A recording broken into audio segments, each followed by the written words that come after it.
मैं डॉक्टर उषा दत्ता हूँ, पीजीआई के गैस्ट्रोएंटरोलॉजी डिपार्टमेंट से। प्रेजेंटली मैं हेड ऑफ द डिपार्टमेंट हूँ यहाँ। हम आईबीडी डे कल सेलिब्रेट करने जा रहे हैं, which is 18th of May. World IBD day 19 मई को सेलिब्रेट किया जाता है। कल हमने सारे पेशेंट्स जिनको आईबीडी है उनको बुलाया है कल दोपहर को 3 बजे, ताकि उनको इस बीमारी के बारे में हम समझा सकें और उनकी इलाज में उनको समझा सकें कि कैसे इलाज होना चाहिए। आईबीडी एक डिजीज़ है जिसमें आंत में जख्म बन जाते हैं। ये जख्म बड़ी आंत में हो सकती है या छोटी आंत में हो सकती है।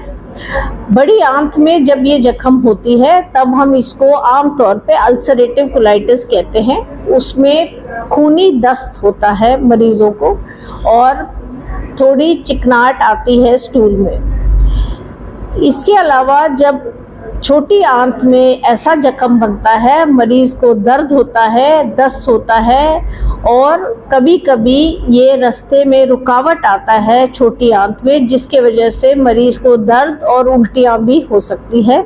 कभी कभी यहाँ से आंत फट भी सकती है। ये वाले मरीज़ों को हमें एंडोस्कोपी करके डायग्नोस करना पड़ता है। फिर छोटी सी टुकड़ा लेके उसकी डिटेल जांच करके इसकी जब डायग्नोसिस बनती है, इसकी इलाज शुरू हो जाती है और इसकी इलाज काफ़ी इफ़ेक्टिव है। रेगुलरली दवाई मरीज़ लेता रहे तो बीमारी शांत होके कंट्रोल होने में आ जाती है। इसके अलावा खाने पीने में उनको ज़रूर ये देखना चाहिए कि फ्रेश फ्रूट्स, वेजिटेबल्स और कम मसाले वाला खाना, ताज़ा खाना, घर का बना हुआ खाना खाएं। पैकेट वाला खाना जो फ्रिज में रखा होता है, ready to cook, ready to eat वाले खाने, ये आमतौर पे नुकसान करते हैं क्योंकि इसमें बहुत सारे प्रिजर्वेटिव्स होते हैं। ये ताज़ा खाना निकाल के माइक्रोवेव में गर्म करके खा लेते हैं। ये वाली चीज़ करने में आसान होता है लेकिन नुकसानदायक है, और जितना हो सके फ्रेश घर का बना हुआ ताज़ा खाना खाएं।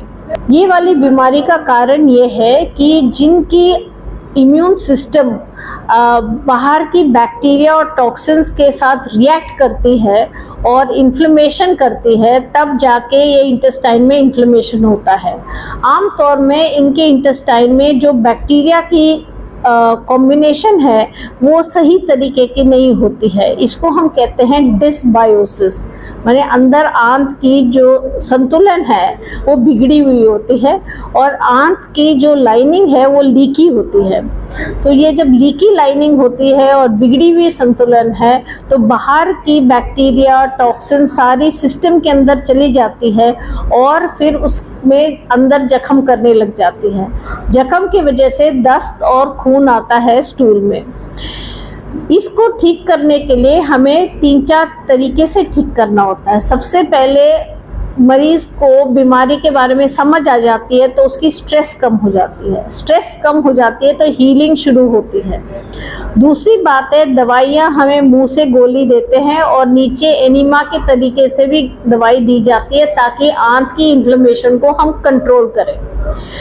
तीसरी चीज़ है डाइट की कंट्रोल। जैसे मैंने बताया है, ताज़ा fresh fruits, vegetables, unprocessed food, घर का बना हुआ खाना जो हाइजीनिक हो, ये सारी चीज़ों से थर्ड एंगल है इसकी ट्रीटमेंट का। चौथी एंगल ये है कि ये डिज़ीज़ को हमें मॉनिटर करते रहना पड़ता है ताकि बीमारी शांत है कि नहीं है देख के उस हिसाब से दवाई को बढ़ाना घटाना डॉक्टर का काम है। तो मरीज़ को आते रहना चाहिए, 3 महीने में एक बार डॉक्टर को दिखा दिया, उसके हिसाब से अपनी दवाई बढ़ा दी घटा दी ताकि ये कंट्रोल में बीमारी चलता रहे। 5वीं बात है कि सिम्टम कम होने पे दवाई नहीं कम करनी चाहिए क्योंकि अंदर जख्म को हील करने के लिए टाइम लगता है। और जब डॉक्टर एंडोस्कोपी करके बताया कि भाई अंदर का हीलिंग हो गया है, उसके बाद ही डॉक्टर अपने आप दवाई कम ज़्यादा कर सकते हैं। अपने आप दवाई कम ज़्यादा नहीं करना चाहिए। यहाँ वहाँ जाके कभी बीच में देसी इलाज, कुछ और इलाज ऐसे ऐसे जब करते हैं तो बीमारी और बिगड़ने की चांस रहती है। डॉक्टर की सलाह लेना ज़रूरी है और ये बीमारी को कैसे इलाज करना है, पूरे देश विदेश में इसकी रिसर्च चलती रहती है। उसके बेसिस में हम लोग अपने आप को अपडेट करते रहते हैं और उस हिसाब से हम इलाज मरीज़ को बताते रहते हैं।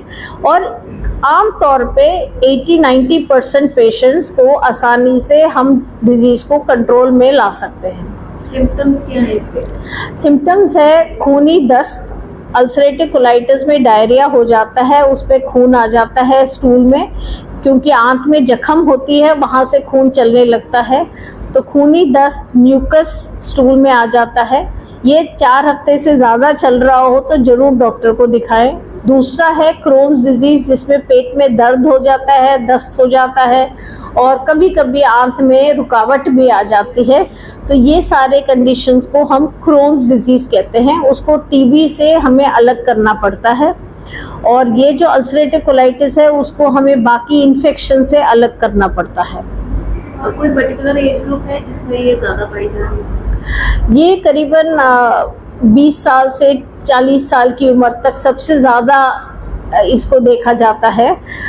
बच्चों में, बहुत छोटे बच्चों में कभी कभी होती है, वो बहुत सीवियर टाइप की होती है। वेरएज 60 साल के बाद ये पहली बार होना कॉमन है नहीं, बट 20 से 40 साल की उम्र is the commonest age group in which you will see it. Actually 1950-60s में इंडिया में इतनी सारी बीमारियां नहीं देखी जाती। बहुत आगे ऋग्वेदा में भी थोड़ा इसकी जिक्र है, लेकिन बहुत कम होता था ये बीमारी। अभी हाल में पिछले 10 साल में काफ़ी बीमारी देखने में आता है। वो इसलिए क्योंकि लोगों की लाइफस्टाइल चेंज हो गई है, स्ट्रेस बढ़ गया है, डाइटरी पैटर्न चेंज हो गया है और इसके अलावा गैस्ट्रोएंटरोलॉजिस्ट भी बढ़ गए हैं, अवेयरनेस भी बढ़ गई है, तो पेशेंट्स आते हैं ये वाले जांच के लिए, इलाज के लिए, तब इस वजह से ये बढ़ गया है।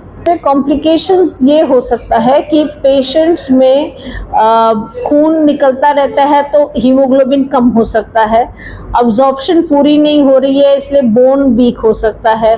इसमें ये हो सकता है कि बहुत साल से ये इन्फ्लेमेशन चल रही है तो इसमें कैंसर होने का भी डर रहता है।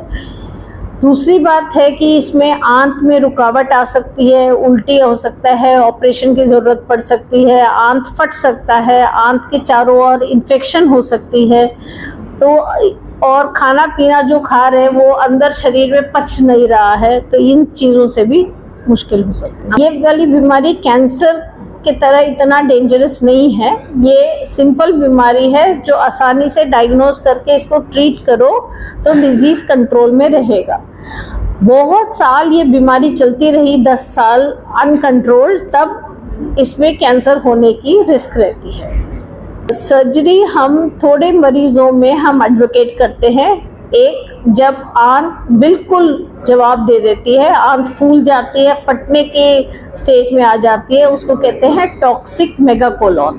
उसमें इंटेस्टाइन बहुत फूल जाता है और कभी भी फटने का डर रहता है, उस टाइम पे हम सर्जरी करवाते हैं।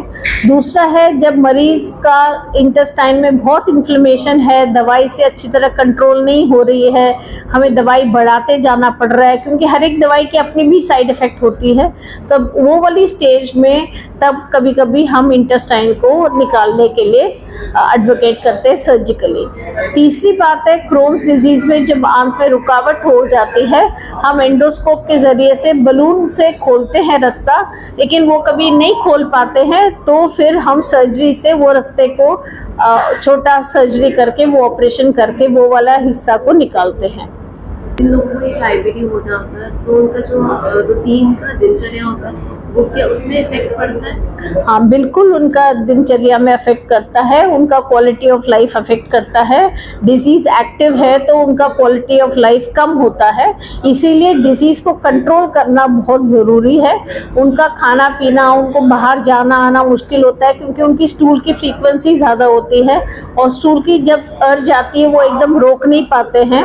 आसपास टॉयलेट आसानी से नहीं मिलता है, तो काफ़ी ये मरीज़ घर में हाउस बाउंड हो जाते हैं, ज़्यादा आना जाना रोक देते हैं। बाहर का खाना इनको माफिक नहीं होता तो बाहर आना जाना इनका कम हो जाता है। ये सारे कारण की वजह से प्रॉब्लम आती है। सबसे पहले साफ सुथरा पानी, सेकंड है फल फ्रूट खूब सारा खाने में, तीसरा है कि खाना टाइम पे खाएं जो आसानी से पचा सके। अनपच खाना आंत को नुकसान करती है।